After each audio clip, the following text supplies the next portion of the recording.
soyez richement bénis au nom de Jésus.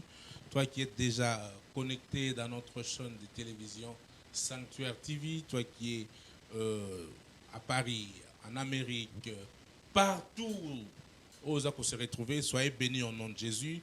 Nous sommes bénis par la grâce de Dieu de se retrouver dans notre chaîne de télévision Sanctuaire TV, dans notre mission précisément Dites-nous Pasteur. C'est une émission que nous traitons des sujets, nous traitons des thèmes qui ont des zones d'ombre, des thèmes qui se posent beaucoup plus de questions. Nous appelons des hommes de Dieu pour venir partager ensemble avec nous la parole du Seigneur. Nous sommes vraiment honorés cet après-midi de recevoir un homme de Dieu, un homme qui parle bien. Vraiment, je t'invite déjà, commencez déjà à partager cette émission, commencez déjà à inviter nos bien-aimés qui sont de l'autre côté de la rive, nos bien-aimés qui sont à Paris, nos bien-aimés qui sont aux États-Unis, nos bien-aimés qui sont au Congo, partout. Invitez déjà nos bien-aimés, nous serons réellement bénis. Cet après-midi, nous sommes honorés de partager la parole du Seigneur avec un homme de Dieu qui parle bien. Je l'ai écouté un jour, je venais de quelque part, je suis entré dans une église, je l'ai écouté parler de la part du Seigneur. Il avait vraiment une exactitude de la parole de Dieu. Nous étions tellement bénis. C'est pour cela, cet après-midi, nous sommes bénis par la présence de notre bien-aimé, l'évangéliste Guy. Shalom, papa. Shalom, pasteur. Que le Seigneur vous bénisse. Est-ce que vous pouvez vous présenter? Il y a beaucoup de gens en ce net moment qui vous regardent. Ils sont partout dans le monde. Ils veulent savoir qui est l'évangéliste Guy. Merci beaucoup, merci pour l'invitation et merci pour cette opportunité que le Seigneur nous accorde de pouvoir parler autour de choses qui concernent le royaume. Je réponds au nom de l'évangéliste Guy Thierry. Ça fait un bon bout de temps qu'on est ici à Stockholm. Je travaille avec différentes églises. Et maintenant là, il y a une église qui m'a tendu la main d'association, c'est l'Assemblée des disciples de Jésus-Christ à Stockholm. C'est là où je suis en train d'œuvrer maintenant là avec le révérend Achille Benito. Nous sommes en train de travailler ensemble maintenant. Mais en tant que ministre des dieux, on est ouvert à exercer notre ministère partout où le Seigneur va nous conduire. C'est dans ce sens-là. Et l'évangéliste Guy Thierry, vous êtes congolais? C'est Guy Thierry.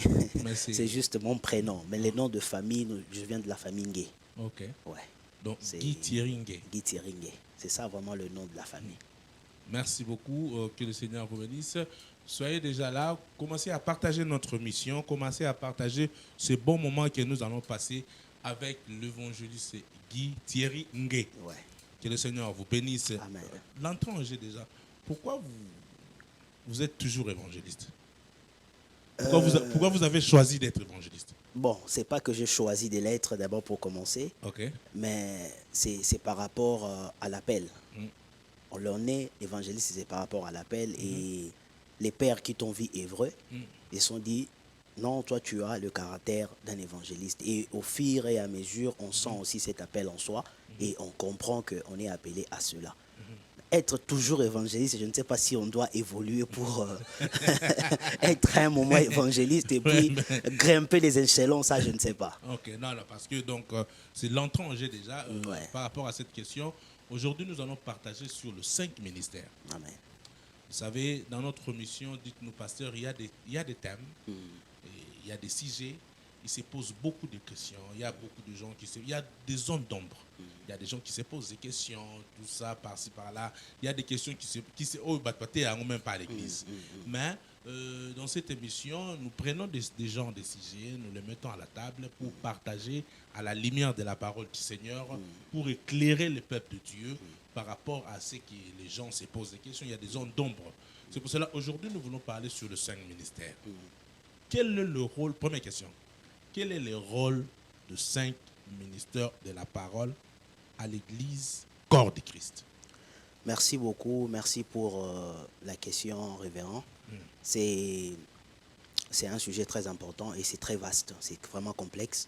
Mais nous allons essayer un peu par la grâce de Dieu, essayer de répondre à cette question.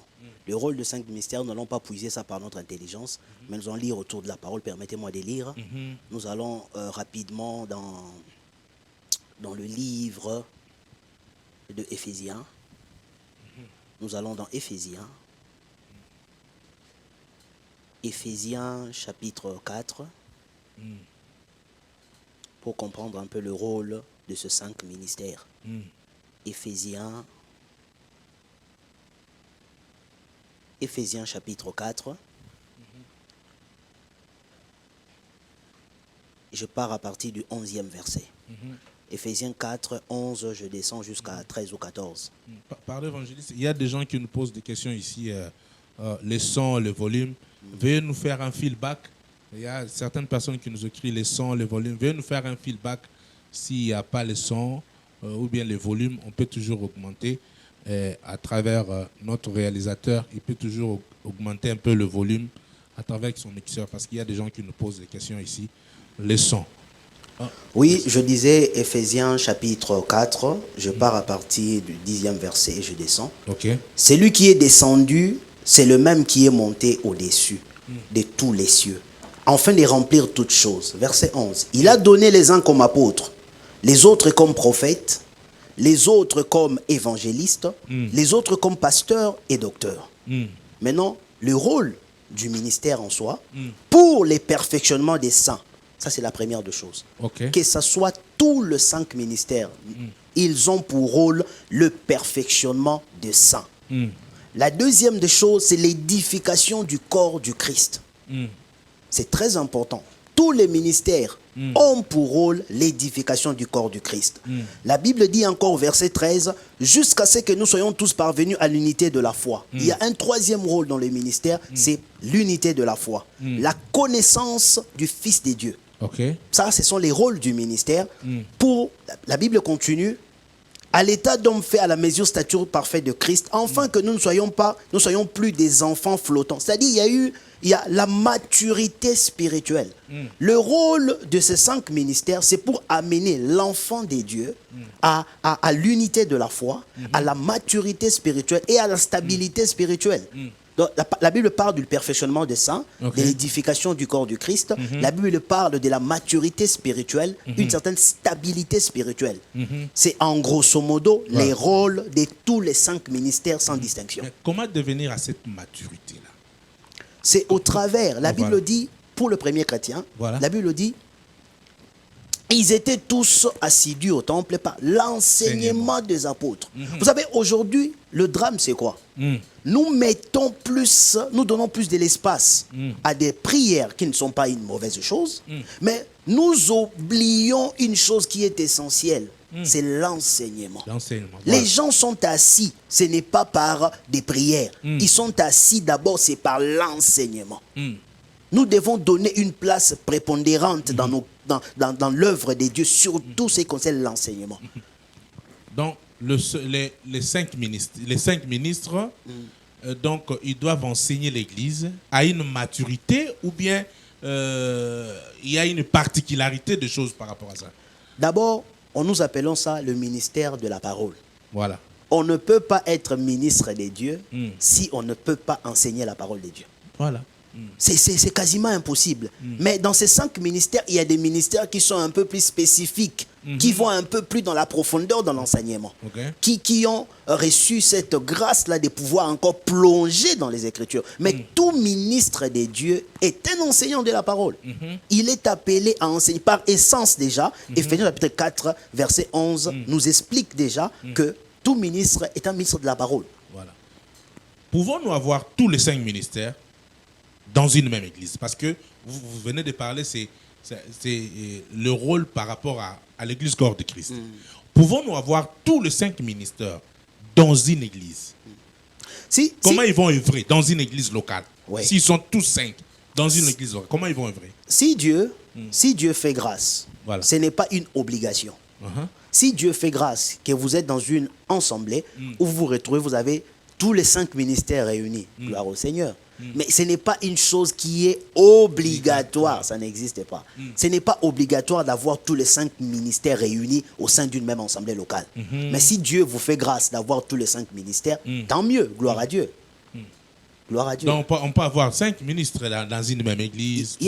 Aussi grande est la communauté, on peut avoir 5 ministres, Il n'y a pas de souci, il n'y a pas de problème là-dedans. Ils peuvent bien œuvrer, si le cadre est bien défini, ils peuvent bien travailler sans problème. Gloire au Seigneur. Donc ça s'annonce déjà très bien avec l'évangéliste Guy Thierry au nom de Jésus-Christ. Veuillez partager déjà l'émission. Daniel Guy nous dit que les volumes c'est bon maintenant. Veuillez partager l'émission, veuillez inviter nos bien-aimés. Nous sommes en train de parler sur le 5 ministères. Nous sommes en train de parler pour édifier les peuples de Dieu par rapport aux 5 ministères. Maintenant, nous entrons dans des questions un peu claires. Quel est le rôle de l'évangéliste? Oui. D'abord, merci pour la question une fois de plus. Pour d'abord commencer à expliquer, un évangéliste, ce n'est pas le petit frère du pasteur, comme beaucoup d'entre nous pensent. L'évangéliste, ce n'est pas le petit frère du pasteur. Voilà. C'est un ministère à part entière. Il a pour rôle, premièrement, comme nous venons de lire d'Éphésiens chapitre 4, verset 11, l'édification, le perfectionnement des saints, l'édification du corps de Christ, amener les gens à la maturité, à la stabilité. Mais il y a une spécificité. Un évangéliste travaille plus pour la croissance numérique. Okay. Il travaille pour la croissance numérique dans une assemblée locale. Okay. Même dans le corps de Christ. Il travaille plus pour la croissance numérique. C'est un homme de terrain. Et il va vers les âmes perdues pour leur annoncer l'évangile.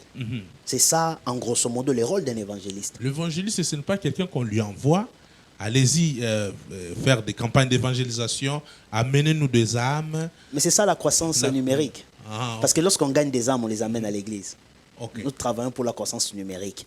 Pour que l'église, d'une certaine manière, c'est pas toujours faire des campagnes d'évangélisation. Il y a aussi facilité d'aller gagner les âmes comme ça, des porte-à-porte, au niveau de sa propre famille, au niveau de gens. Donc, c'est un ministre qui a reçu cette onction, cette grâce-là, de pouvoir amener les âmes vers le Seigneur.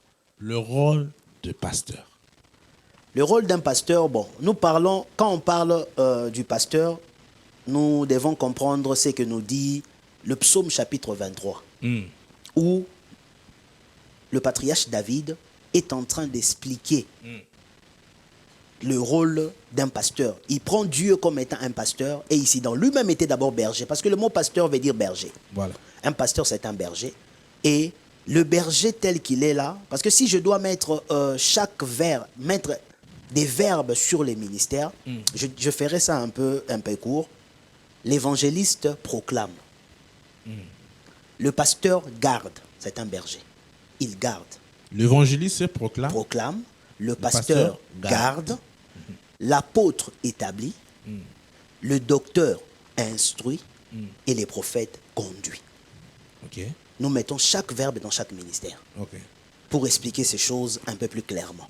Et on peut retrouver cela, pour revenir aux questions du pasteur, voilà. On peut retrouver tout cela dans ce que Jésus lui-même est en train de dire. Ça, on en parlera plus tard. Jésus lui-même comme étant le ministre parfait. Il explique ces choses dans Luc chapitre 4, versets 18 à 19. Lorsqu'il parle de son ministère terrestre, de son programme, il dit « L'Esprit de l'Éternel est sur moi ». Et vous allez retrouver tous les ministères réunis dans ces passages si vous sondez bien. Tous les ministères sont réunis dans ça. Parce que Jésus lui-même est le ministre parfait. Mais pour revenir à la question qui nous intéressait, le pasteur, c'est un berger. Voilà. Il est en train de travailler dans le ministère, s'il faut regrouper cela. Le ministère de pasteur, c'est le ministère des directions. Le pasteur, il travaille, il est en contact avec le peuple. Il est là comme dans le ministère des directions. Il est associé en même temps avec les anciens. Parce qu'il travaille aussi dans le ministère des directions et tout ça. Donc le rôle du pasteur, c'est un berger. Il est là pour protéger, encadrer, être là avec le brebis. Voilà pourquoi David dit « L'Éternel est mon berger, je ne manquerai de rien. Il me conduit vers des eaux paisibles et tout le reste. » Si vous regardez ce que David explique du berger, on comprend directement le rôle d'un pasteur. Ok. Ouais. Le rôle d'un pasteur, c'est garder, et protéger le brebis. Nourrir en même temps. Ouais. Donc, premièrement, vous avez dit le rôle d'un évangéliste, donc c'est pour aller... Il travaille dans la croissance numérique. Voilà. Maintenant, parlez-nous un peu le rôle d'un prophète. Vous savez, le ministère des prophètes, pour faire court, c'est un ministère aujourd'hui qui est à la base de beaucoup d'amalgames. Parce qu'on est en train de confondre le prophète de l'Ancien Testament avec le prophète de la Nouvelle Alliance. Parce il y a une différence? Il y a vraiment une grande différence. Okay. Il y a une différence. Parce que, vous comprenez, le prophète en tant que ministère, en tant que ministre plutôt des dieux, il est comme tous les autres ministres qui travaillent pour le perfectionnement de ça, pour l'édification du corps de Christ, pour la stabilité, la maturité. Mais la différence maintenant, les prophètes de l'Ancienne Alliance, vous remarquerez qu'à cette époque-là, il n'y avait pas un soubassement. La parole n'était pas comme aujourd'hui. Aujourd'hui, nous avons les logos qui est déjà établi. Nous avons un soubassement, nous pouvons vérifier des choses par les Écritures. Mais dans les temps anciens, on appelait prophètes voyants. Les gens allaient consulter Dieu par rapport aux prophètes. Les gens n'avaient pas un soubassement comme ça. Maintenant, est-ce que vous savez que dans ce temps ici, il y a des prophètes, on les appelle plus les prophètes, ils s'appellent maintenant les voyants. Hein? Oui, mais ils s'appuient toujours... Ils se nomment toujours comme des voyants, tout ça. Donc, Papa, l'amalgame réside à quel niveau? Parce que c'est tellement réductif. On réduit tellement les ministères du prophète à un homme qui attrape les sorciers, qui fait des... Un prophète, c'est un enseignement. Il fait partie du ministère assis. Parce que moi, si on comprend bien, on regarde à la lumière des Écritures, vous trouverez que les ministères sont aussi répartis en deux. Vous trouverez les ministères debout et les ministères assis. Le ministère debout, c'est l'apostolat, c'est le ministère d'évangéliste. Ils travaillent dans une église, mais ce sont des missionnaires qui partent et qui reviennent.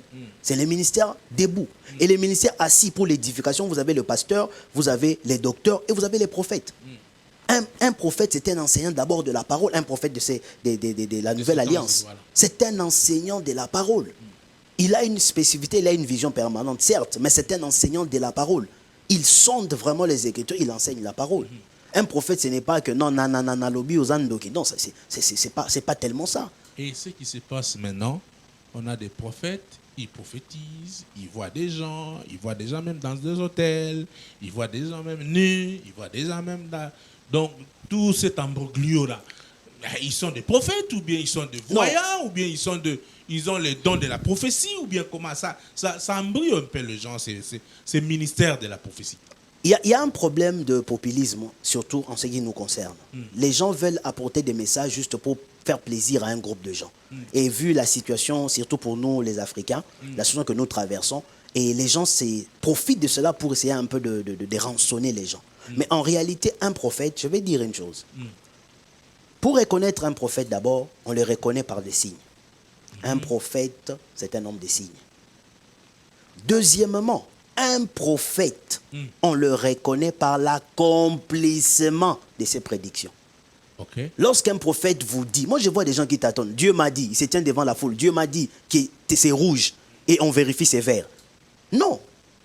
Qui se trompe, c'est Dieu ou c'est vous? Ça devient compliqué.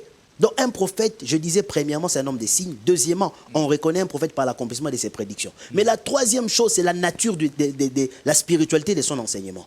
Okay. C'est très important parce que la Bible dit, c'est dans le livre de Deutéronome, lorsque Dieu suscitera un prophète parmi vous et qu'il vous dira des choses qui vont s'accomplir, il vous dira des choses qui vont s'accomplir. Mais s'il vous amène vers d'autres dieux, ne l'écoutez pas.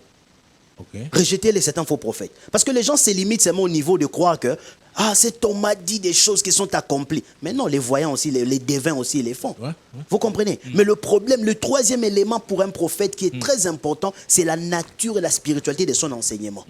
Il ne doit pas amener le peuple hors. Son message ne doit pas s'écarter du décalogue. C'est très important. Quand Jésus établissait, l'Ancienne Alliance, il y avait des prophètes, ils ne pouvaient pas sortir du décalogue. Ils restaient d'abord dans cela, dans la loi de Moïse. On ne peut pas dire des choses qui s'accomplissent et à fin de compte, on amène les gens vers d'autres dieux. C'est ce que Dieu interdit. Donc, il y a 3 critères comme ça, on retrouve chez un prophète. La spiritualité de son message. Peut-on appeler aussi des hommes de Dieu, prophètes des nations, prophètes de... apôtres de nations. Apôtres de nations, apôtres... Tout ça, tout ce genre de noms, apôtres des nations, prophètes des nations. Je veux vraiment répondre avec sincérité pour les amis qui nous suivent. Posez la question à tous, ce n'est pas dans un esprit de polémique, nous sommes autour de la parole. Voilà. Posez un peu la question de savoir, lorsqu'une personne s'est dit prophète de nation ou apôtre de nation, mais la question que moi je pose à tous ces gens-là. Quand Dieu a envoyé Paul vers les nations, Paul avait un message. Les nations ont déjà reçu l'évangile. Les nations ont déjà reçu l'évangile. Lorsque toi tu es prophète des nations, quel message tu apportes aux nations? Paul a été envoyé vers les nations et Pierre a été envoyé vers les circoncis. Les nations, nous avons déjà reçu l'évangile. Toi tu es prophète de nations ou apôtre de nations. Quel est le message que tu apportes aux nations? Ça je ne sais pas. Ils doivent eux-mêmes nous dire lorsque tu te prétends être prophète de nations ou apôtre de nations. c'est par rapport à quoi? Quel est le message que tu apportes aux nations? Moi, je pense par rapport à leur voyage des nations. Non, il était en France, il était en Belgique. Non, mais ça n'a rien à voir. Il était en Hollande, ça, tout c'est ça. par rapport à Donc, l'émission. il parcourt les nations. Non. Les nations, quand la Bible utilise le terme nation, c'est pour simplement faire une différence. Les nations gentilles, incirconcis, tout ça, ça veut simplement dire les autres pays du monde excepté Israël. C'est ça, pour faire la différence. Mais quand tu te dis prophète, Paul a été, il s'est dit prophète, plutôt apôtre de la nation, il glorifie son ministère. Il avait un message pour les nations. Les nations ont reçu l'évangile. Il a posé les fondements comme un bon architecte. Mais lorsque toi, aujourd'hui, tu te dis prophète des nations, quel est le message que tu apportes aux nations? C'est quoi? Quel est le message que tu apportes dans les nations, toi qui te dis l'apôtre des nations, prophète des nations, évangéliste des nations? Nous avançons petit à petit pour notre émission. Dites-nous, pasteur, veuillez partager cette émission, veuillez partager ces bons moments de la parole du Seigneur. Nous serons réellement bénis par la grâce de Dieu. Nous allons inviter notre bien-aimé. Il va chanter un cantique. Notre bien-aimé Emmanuel, il nous a donné des bons moments d'adoration. Emmanuel Banzouzi, il nous a donné des bons moments de méditation avec les chansons, en collaboration avec notre réalisateur, Papa Jules Mondé. Il nous balance quelque chose de bien-aimé Emmanuel Banzouzi. Onokisi mvula ya ngolu na bomona ngai nazalaki lokola nzete oyo mokolo elanga azwaki mokano bakata babwaka po tezo kobimisa mbuma te kasi basali balobi tikela yango mwa ntango amen ntango mosusu ekobimisa mbuma mikolo eza koya haleluya tomoni yango tosimbi yango loboko ya bonzambe tokoki te kobomba yango epusi loyemwa lelo tomoni yango tosimbi yango loboko ya bonzambe tokoki te kobomba yango epusi loyemwa lelo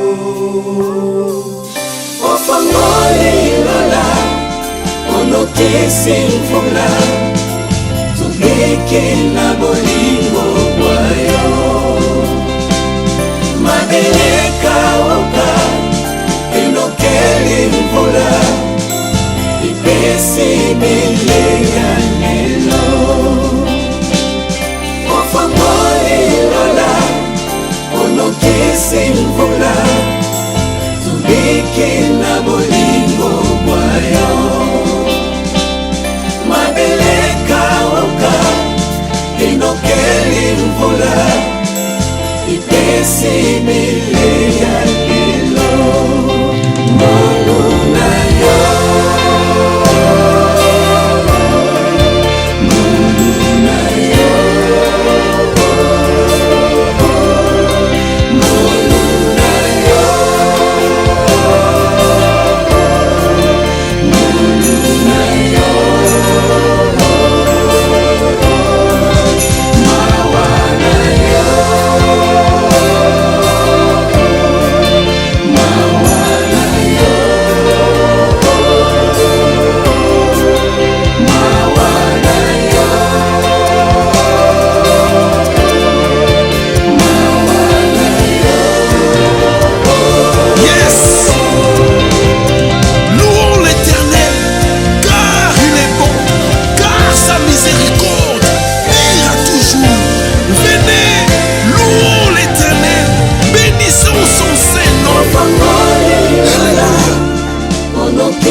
mabele ekauka enokeli mvula epesi bile ya lelo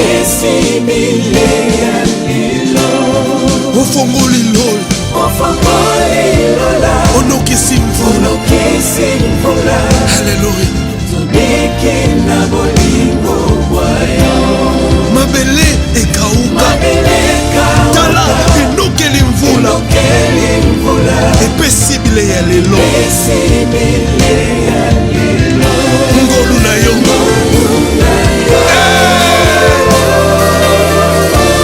ngolu na yo ona komona eza ngolu na yo. Merci Emmanuel Bandouzi pour ce moment d'adoration. Que le Seigneur te bénisse. Nous revenons sur notre mission. Dites-nous passer. Veuillez partager ces temps de méditation de la parole du Seigneur. Nous sommes tout autour avec l'évangéliste Guy Thierry qui nous bénit par rapport à la parole. Je sens qu'il a beaucoup de choses à parler. Évangéliste, le rôle de l'apôtre maintenant. Oui, l'apôtre figure dans le ministère. D'abord, il est pour l'implantation des églises, pas seulement. Pas seulement. Pourquoi? Parce que d'autres personnes, ils posent la question à d'autres pour dire, eh ben, lui s'est dit apôtre, combien d'églises il a bâti? Voilà. Non, non, non, non, non. Il faut comprendre que l'apôtre n'a pas que pour rôle implanter des églises. D'abord, il pose les fondements dans le cœur. Il pose les fondements de Jésus dans le cœur. C'est très important. Ça, c'est l'apôtre d'abord. Et l'apôtre, c'est un pionnier. Vous savez, le ministère apostolique, c'est un ministère polyvalent. Et je comprends pourquoi, par la lumière des Écritures et en lisant la parole de Dieu, pourquoi Dieu a dû commencer avec les apôtres. Parce que ces ministères en soi regorgent beaucoup de choses. Ce n'est pas que c'est le meilleur des ministères, loin de là. Mais c'est un ministère qui est vraiment... Un apôtre, c'est un homme polyvalent. Ouais, il peut jouer même le rôle d'un évangéliste, un apôtre. Ouais, l'apôtre, c'est vraiment un ministère polyvalent. Regardez même comment Paul a travaillé. Vous trouverez une polyvalence dans sa manière de travailler. L'apôtre, c'est un pionnier du travail. Il a pour rôle de poser les fondements. Il travaille pour l'implantation des églises. Et l'apôtre, c'est un enseignant de la parole en même temps. Ouais. Et le ministère de docteur? Le docteur, maintenant, c'est un homme qui a reçu une grâce d'aller encore plus loin dans l'enseignement. Voilà. Plus loin. Parce que, vous savez, je suis fils d'un docteur. Vous sentirez, nous pouvons tous deux parler sur la rédemption. Mais la manière dont il va te parler de la rédemption, il ne va pas être un peu superficiel. Il va encore un peu plus loin. Il va commencer à t'expliquer la rédemption au début jusqu'à ce que nous soyons arrivés là. C'est quelqu'un qui est vraiment plongé dans la doctrine. Voilà. Un docteur, c'est un enseignant, un défenseur de la doctrine. C'est une personne à qui Dieu a fait grâce d'aller encore plus loin dans les Écritures, dans l'enseignement, pour faire asseoir le peuple de Dieu. Et ce qui est encore plus encore intéressant avec ces ministères, un docteur peut se mettre aussi à former des autres serviteurs de Dieu. Voyez-vous, c'est vraiment dans sa façon de faire. Il peut aussi enseigner, former des autres hommes de Dieu. Merci l'évangéliste Guy. Maintenant, nous voulons entrer un peu dans la profondeur. Ma question est tu nous as expliqué le 5 ministères, l'apôtre, tout ça, évangéliste, docteur, tout. On a bien compris. Maintenant,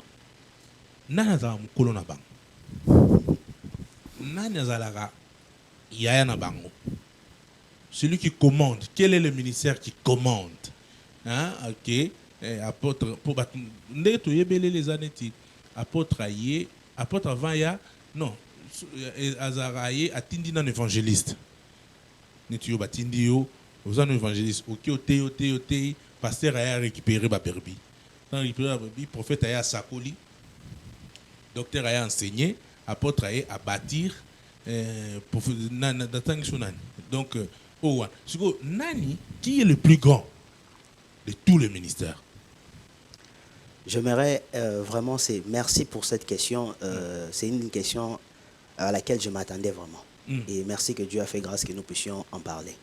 Vous savez, Je vais vous dire une chose qui est vraie et on va lire la parole. Il n'y a pas... Tous les ministères s'évalent. Il n'y a pas un ministère qui soit supérieur à d'autres ministères. Tout le ministère s'évale. Les ministères, c'est comme le 5 doigts d'une main. Le pouce peut être gros, mais il n'est pas meilleur que l'auriculaire. Le pouce peut être gros, mais il n'est pas meilleur que l'index ou l'annulaire.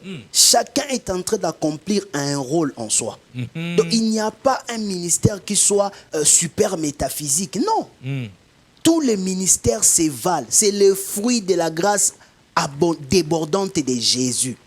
Voyez-vous, ce sont des choses que les enfants de Dieu doivent imprégner. J'étais lors d'un entretien il y a cela plusieurs décennies. J'ai rencontré un bien-aimé à qui j'ai salué. J'ai dit, salue un peu ton pasteur de ma part et tout ça. Il m'a dit, non, lui n'est plus pasteur. Il est apôtre. Parce qu'il est en train de bâtir les églises. Vous comprenez un peu ces choses.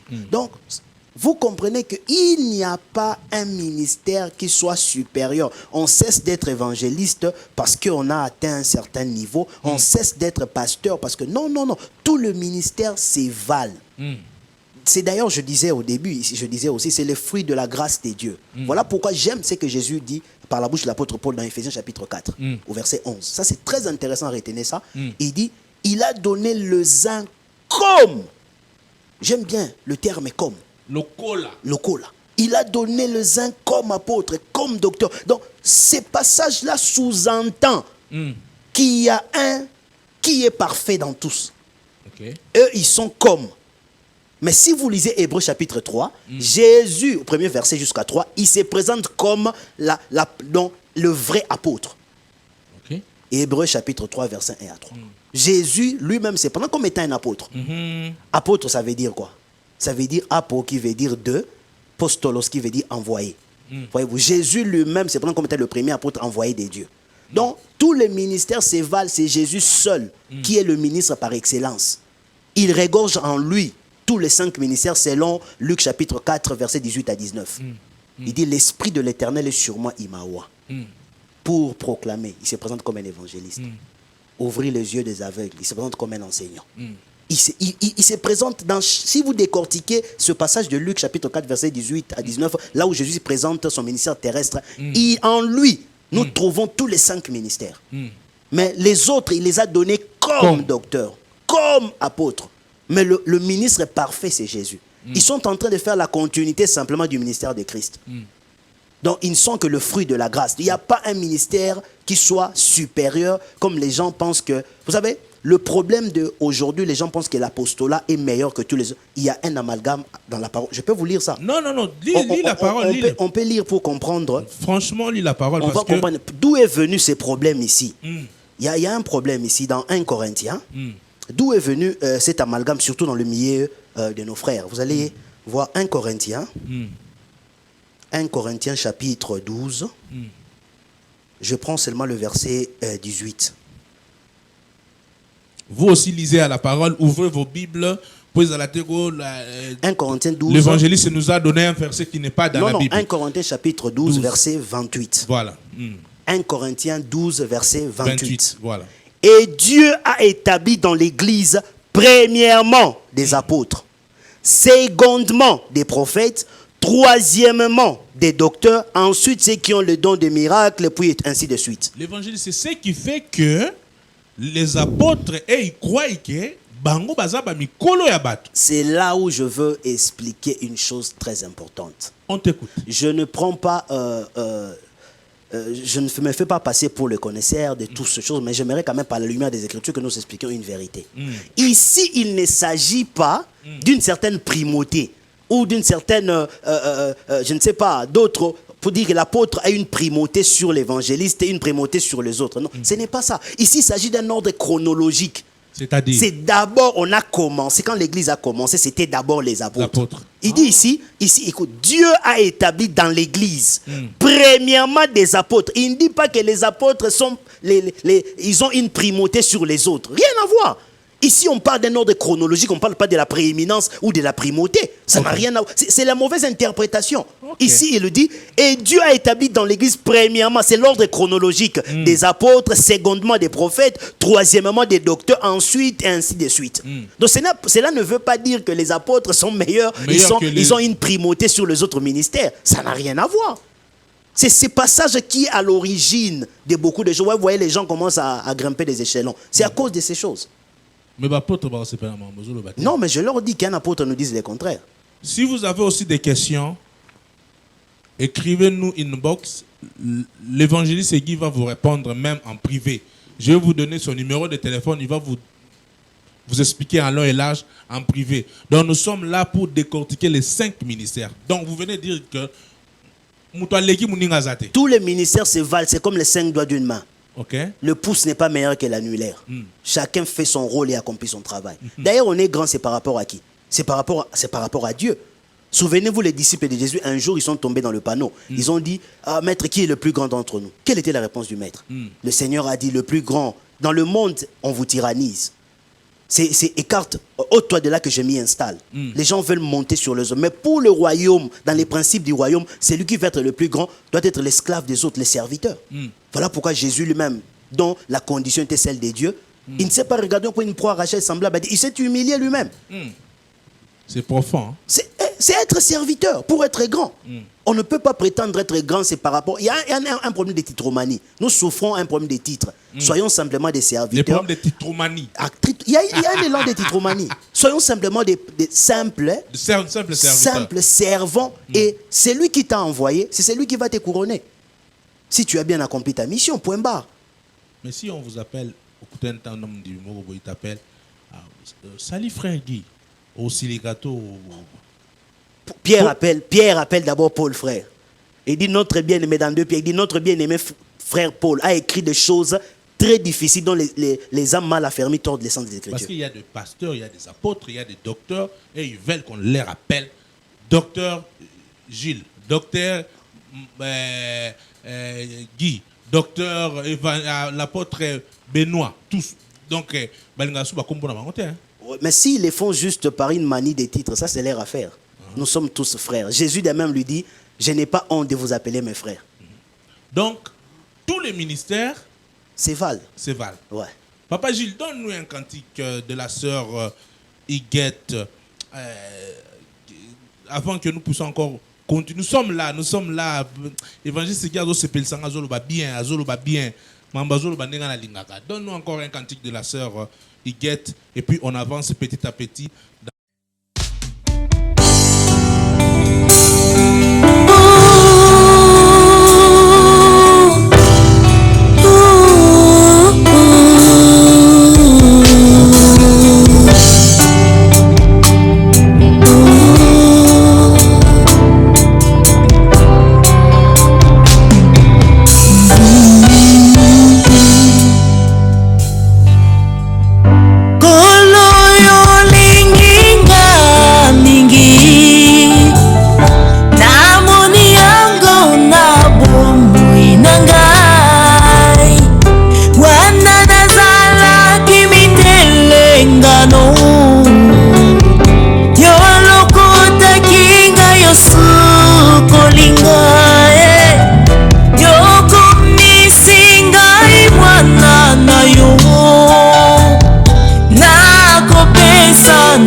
Sana yo nini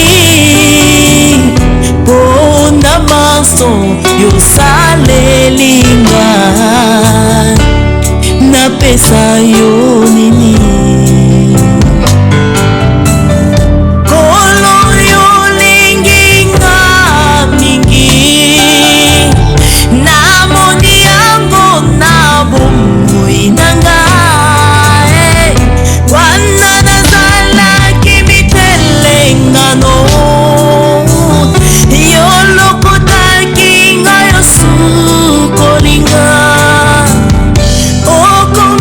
Sing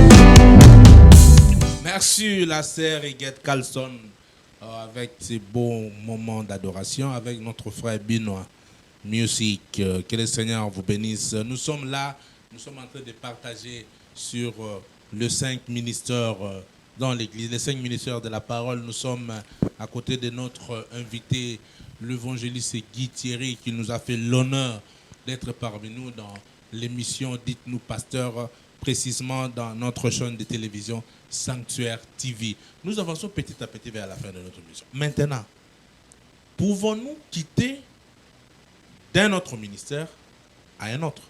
C'est-à-dire, Moutoumou Azaïta, monsieur évangéliste, après quelques temps, à comme pasteur. Après quelques temps, dans un monument vision, un monument prophétie, à nous prophétiser à comme pasteur.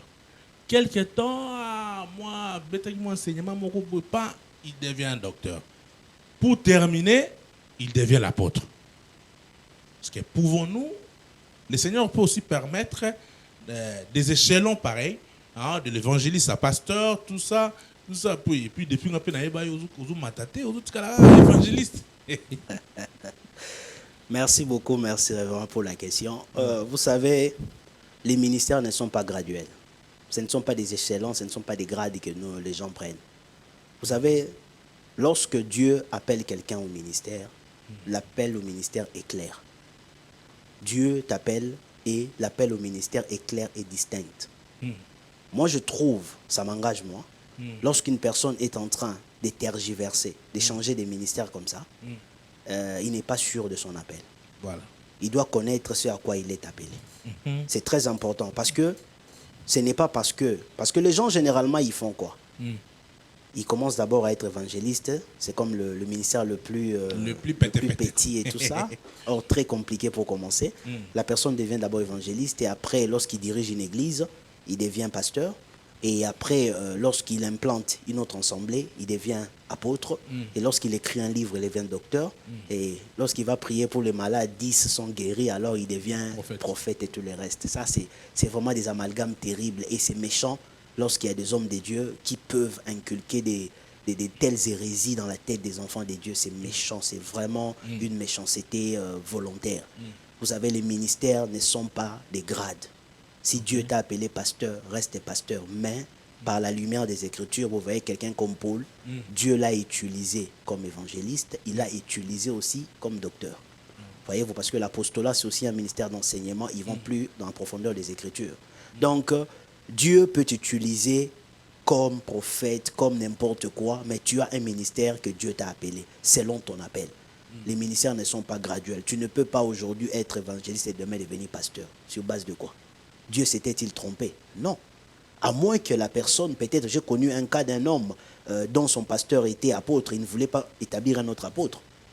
Ça, c'est la chair, c'est vraiment la chair. Donc comme lui, il est l'apôtre. Il ne veut pas consacrer un autre apôtre. Un autre apôtre. Il fait de son fils évangéliste. Comme quoi, mon ministère, moi, mouquet. Ouais. Voyez-vous? Donc c'est comme ça, ce sont des amalgames et les gens le font à dessein. Ils savent ce qu'ils sont en train de faire. Mais où allons-nous avec ces genres d'histoires? Où allons-nous avec ces genres de comportements? Avec ces genres de titromanie? Où allons-nous avec ces gens? Mais que devons-nous faire maintenant pour nous hérésie? Que devons-nous faire pour nous confusion? Quelqu'un qui était l'évangéliste hier, aujourd'hui il devient pasteur. Après quelques temps, il devient l'apôtre. Après quelques temps, à qui n'a apôtre, archibishop. Ça, c'est une manie des titres, je le disais, c'est la titromanie. C'est une manie des titres. Les gens veulent paraître avant de l'être. C'est pas intéressant. C'est pas intéressant de grimper des échelons. Et puis, si vous le faites, faites-les pour vous. N'inculquez pas aux enfants des dieux des histoires qui ne riment à rien. Et vous faites croire à votre assemblée que non, Nazaboy, comme Nakomi ko implanté, Nakomi boy, comme Nakomi ko koma, Nakomi. Non, mais ça, c'est méchant. Quel est le sous-bassement? C'est écrit où toutes ces choses-là? Aucun ministre, aucun apôtre dans la Bible n'a changé de ministère pour devenir quoi que ce soit. Mais Dieu est un Dieu souverain. Il peut utiliser quelqu'un avec opérer dans une autre zone des ministères tout en étant, je ne sais pas, apôtre ou docteur. Il peut aussi remplir un rôle de tel ou tel. Mais il reste dans son ministère. Il ne va pas pour autant changer de ministère comme si les ministères étaient des échelons ou des galons que nous sommes en train de prendre. Non, non, non. C'est vraiment une hérésie. Quelqu'un a un verset pareil. je suis disposé à ce qu'il me fasse lire ça dans la Bible, où l'on peut grimper des ministères. Pouvez-vous croire aussi au ministère de la femme? Ce n'est pas que je peux croire au ministère de la femme. Moi, j'ai lu quelque chose dans la parole de Dieu. Paul écrit à Timothée. Il dit, je ne permets pas à la femme d'enseigner. Vraiment, je me dis, puisque Paul ne dit, je ne permets pas à la femme d'enseigner, donc ça dit qu'il n'y aura pas des docteurs femmes. C'est ça la question. Et maintenant, je réfléchis maintenant pour comprendre. Paul ne se limite pas que là. Il y a des gens qui disent que non, là, il a écrit à l'église d'Éphèse parce que Timothée était pasteur de l'église, évangéliste et pasteur de l'église d'Éphèse. Mais est-ce que Paul s'adressait seulement aux gens d'Éphèse? Il a dit ça aussi à Corinthe. Moi, je crois, on n'est pas misogène ou quoi que ce soit. C'est un problème d'ordre divin. Parce que la Bible dit ceci, le prophète Ésaïe dit, à la loi et au témoignage, si on ne parle pas ainsi, il n'y aura pas d'horreur pour le peuple. C'est-à-dire, lorsque nous expliquons des choses, nous devons aller à la loi et l'expliquer au témoignage. À la loi, si vous allez là-bas, il n'y a eu jamais un ministère à qui on a donné à une femme. Et vous allez retourner maintenant dans la réalité, il n'y a pas un ministère, il n'y a personne, il n'y avait aucun apôtre femme, il n'y en a jamais eu. Et Paul insiste. Vous savez pourquoi Paul a parlé de ces choses? Contrairement à Pierre. Pierre a été envoyé vers les circoncis. Ça m'engage. Je dis, tout circoncis sait déjà que ces choses n'existent pas. Les Juifs savent ça. Pierre n'a pas besoin de leur répéter ces choses. Paul était allé vers les nations, les gens qui adoraient des dieux, femmes, des histoires comme ça, qui ne connaissaient rien. Voilà pourquoi il martèle là-dessus. Il explique pour que nous puissions comprendre. Je le dis pour ne pas tourner autour du pot, le ministère n'a pas été donné à la femme. Point barre. Que le Seigneur vous bénisse. Veuillez partager. Nous arrivons petit à petit vers la fin de notre mission. L'évangile, c'est qui? Question d'une autre, tout noté par rapport aux 5 ministères. Pour essayer d'expliciter encore le peuple de Dieu. On a besoin de comprendre encore à long et à large. Quelle est une question que nous, parfois, on a échappé de vous poser, parfois, où on a besoin d'éclaircir encore le peuple de Dieu qui te suit maintenant? Ouais, il y a vraiment, vous savez, en toute humilité, il y a tellement beaucoup de choses qu'on pouvait s'y dire. Comment devenons-on apôtres, docteurs et tout le reste? Ça, c'est très important. Il y a l'appel au ministère. Ce n'est pas une histoire où une personne se réveille d'un beau matin. Comme il aime être pasteur, il le devient. D'ailleurs, la Bible dit dans le livre d'Hébreux que nul ne s'attribue cette dignité par lui-même, comme Jésus l'a été. Donc, que personne ne s'attribue de lui-même. On devient pasteur et tout le reste, c'est par rapport à l'appel au ministère. Vous savez, une chose que je martèle encore, de tous les gens que Dieu, je dis bien Dieu, dans l'histoire de l'humanité, il a appelé au ministère, tous ces gens-là avaient peur. Personne ne s'est présenté directement, oui, je vais te servir. Non, les gens sentaient la responsabilité. Parce qu'être berger ou conducteur des gens, c'est une lourde responsabilité. C'est une histoire de vie ou de mort. Voilà. Et tous ces gens-là, il appelle Esaïe. Esaïe voit la vision. Il dit non, je suis un homme aux lèvres impures et tout ça. Il appelle Pierre. Pierre va dire non, il a peur. Je suis un pécheur. Il appelle tel, il fuit. Gédéon, il fuit. Mais il n'y a que dans notre génération, nous voulons paraître, nous pensons qu'être pasteur, c'est une histoire de grade et tout ça. Non, ce n'est pas une histoire d'argent d'ailleurs pour commencer, parce qu'on est ici, on n'a jamais vu cet argent circuler. Donc, je le dis, on devient pasteur, c'est par rapport à l'appel que Dieu vous accorde. Si Dieu vous appelle au ministère, vous pouvez bien servir Dieu en tant que chantre, en tant que... je ne sais pas, balayeur d'une église, parce que protocole, un serviteur, c'est quelqu'un qui est au service de quelqu'un d'autre. Dans le cas d'espèce, au service de Dieu. Et vous aurez votre récompense si vous êtes fidèle. C'est dans ce sens-là. Que les gens ne s'hasardent pas simplement pour le plaisir de le faire, de devenir telle ou chose. C'est tellement pesant ce travail. Que le Seigneur vous bénisse, vous qui êtes connectés, vous qui êtes en train de nous suivre sur notre chaîne de télévision Sanctuaire TV. On était ensemble avec l'évangéliste Guy. Il nous a parlé de la part du Seigneur. Je sens, lui, il a beaucoup de choses à parler. L'évangéliste, apparemment, vous êtes trop attaché avec l'apôtre Achille et les autres pasteurs. Tout le monde a encore été à l'église apôtre. Hein? Non, non. Ça n'a rien à voir. C'est juste, nous parlons de la main d'association. Avant que Paul, on puisse l'étendre à la main d'association, on l'avait d'abord écouté. Okay. Quand quelqu'un m'écoute, il trouve que c'est un problème quand une personne découvre, il dit que non, je vais utiliser cette grâce que tu as. Il peut le faire, voyez-vous. Mais si une personne ne m'invite pas autour de son église, ce n'est pas parce qu'il est mauvais, non. Parce qu'il est besoin ne se fait pas sentir. Ouais, lorsque le besoin va se faire sentir, il invitera qui il veut.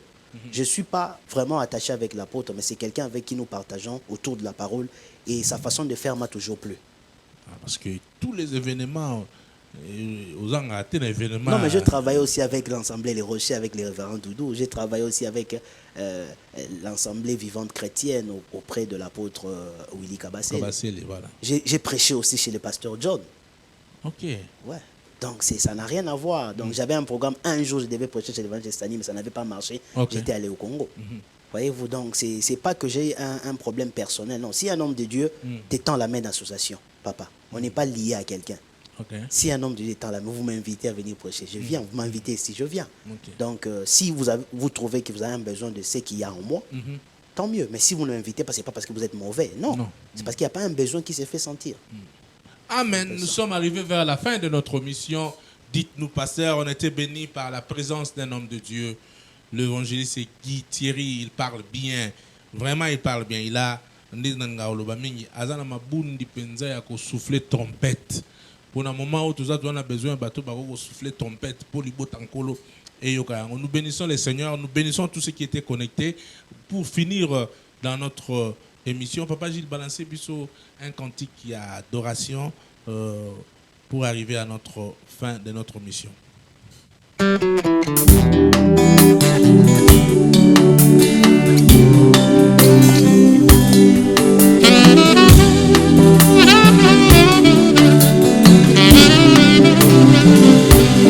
Ombi langu kwako Bwana, fungua mbingu, mvua la neema yako ininyeshe. Ombi langu kwako Bwana, fungua mbingu, mvua la neema yako ininyeshe. Ninayoishi hayafanani na ahadi zako ulionena kwa ajili yangu, Baba, siyaishi. Mpaka lini nitasubiri unijibu Baba? Ninayoishi hayafanani na ahadi zako ulionena kwa ajili yangu, Baba, siyaishi. Mpaka lini nitasubiri unijibu Baba?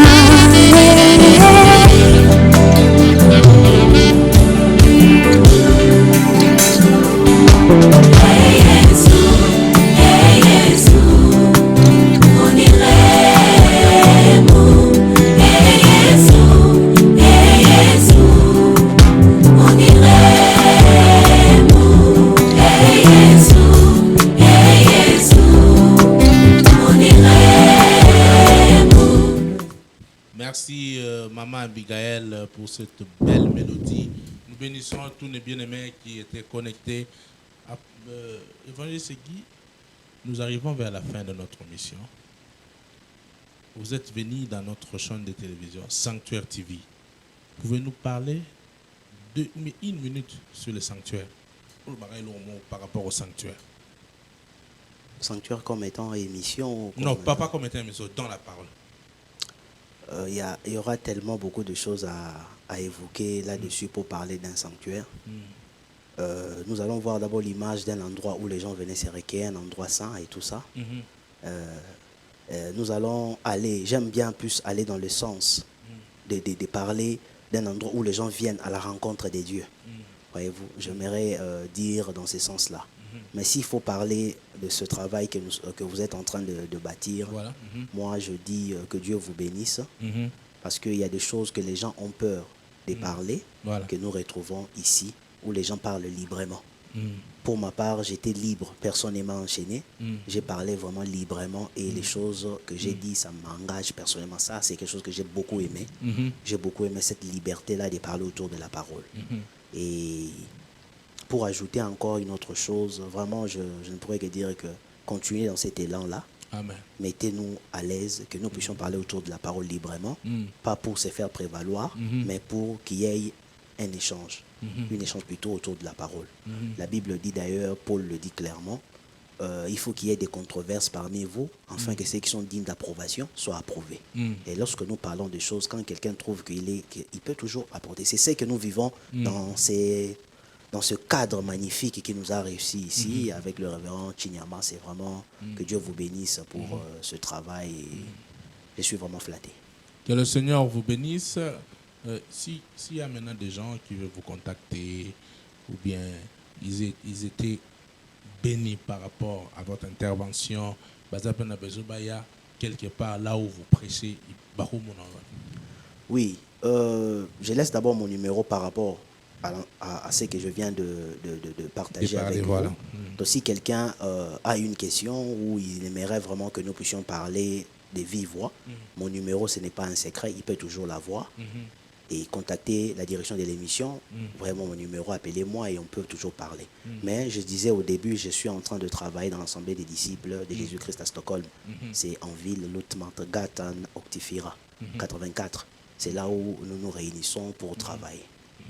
Merci, nous bénissons le Seigneur, nous bénissons notre réalisateur Papa Gilles Mandé pour ce beau travail qu'il nous a fourni cet après-midi. Nous bénissons aussi sa chère épouse, Jolie Yenga. Elle était là, a collaboré avec Papa Gilles pour aider Bissot dans la réalisation. Nous bénissons tous ceux qui étaient connectés, tous ceux qui œuvraient, tous ceux qui méritent l'approbation, tous ceux qui méritent la louange, soit l'objet de nos pensées. Que le Seigneur nous bénisse, bénisse tous ceux qui étaient connectés au nom de Jésus-Christ. À la prochaine, que le Seigneur vous bénisse.